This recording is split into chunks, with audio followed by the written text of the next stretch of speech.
Hello everyone, स्वागत है आप सभी का अपने यूट्यूब चैनल कालका क्लासेस पर।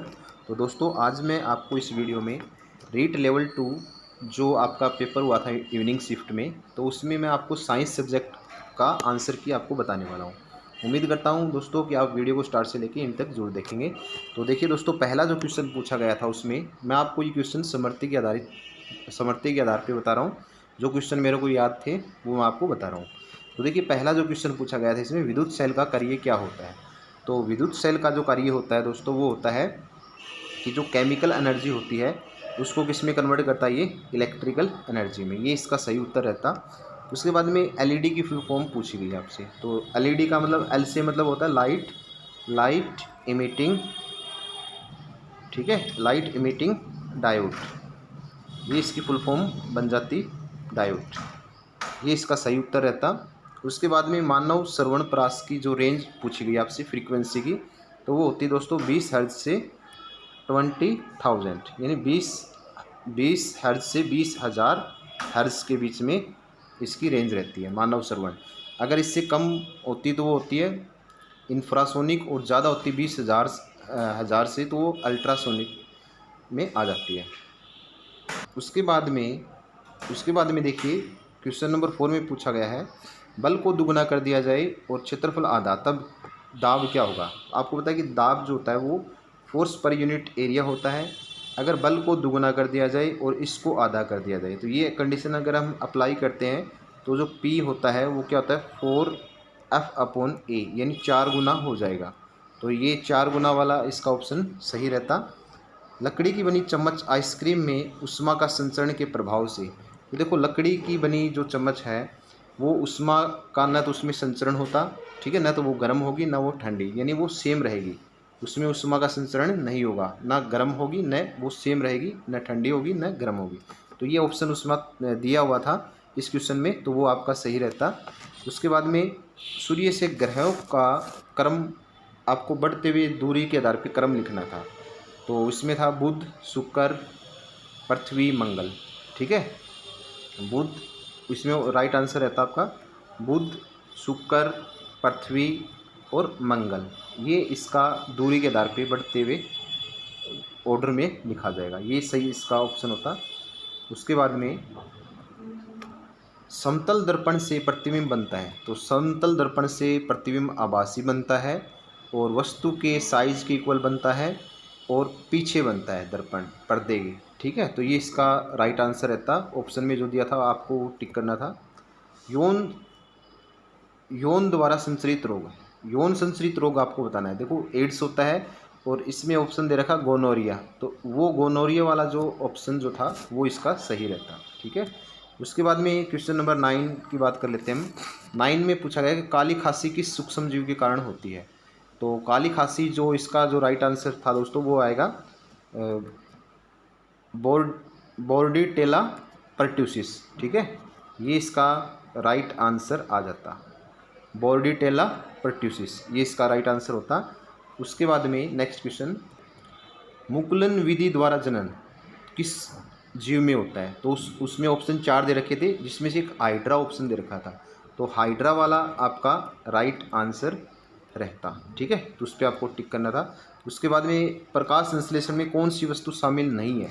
तो आपको दे रखा था क्लोरोफिल, सूर्य का प्रकाश और कार्बन डाइऑक्साइड और ऑक्सीजन। तो इसका राइट आंसर रहता आपका ऑक्सीजन, O2 वाला, ये सही होता है इसका, वो शामिल नहीं है प्रकाश संश्लेषण के। ग्लाइकोजन का पायरुवेट अमल में टूटना क्या कहलाता है। तो ये कहलाता है ग्लाइकोसिस, ठीक है, ग्लाइकोसिस, ये इसका राइट आंसर रहता। उसके बाद में गोल्जी काय की खोज किसने की थी। तो इसकी खोज दोस्तों कैमिलियो गोल्जी ने की थी, ठीक है। ये इसका राइट आंसर रहता। तो आपको ये करना था इन क्वेश्चन में। नेक्स्ट क्वेश्चन में पूछा गया दोस्तों, सबसे आपको 4 यहाँ पे ईंधन दिए गए थे, इनमें से सबसे ज़्यादा उष्मीय मान बताना था आपको।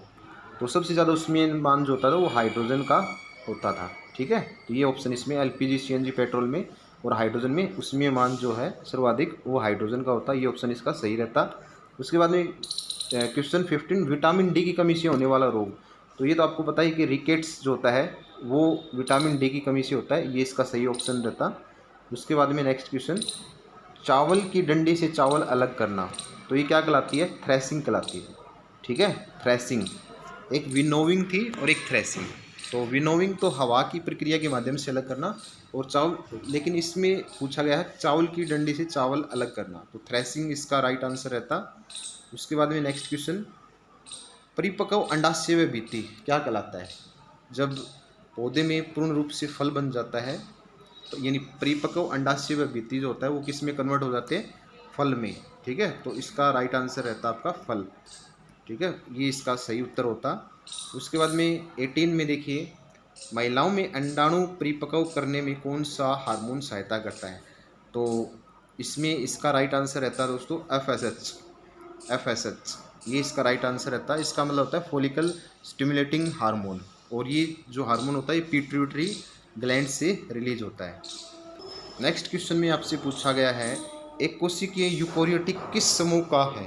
तो एक कोरियोटिक जो है वो उसमें आएगा प्रोटिस्टा। ठीक है, प्रोटिस्टा जो है, इसमें 4 ऑप्शन दिए गए थे, मोनरा, प्रोटिस्टा, फंजाई, इस प्रकार से। तो इसका जो राइट आंसर रहता है वो प्रोटिस्टा रहता। ठीक है, उसके बाद में जो सिंगल सेल्ड है और यूकोरियोटिक है।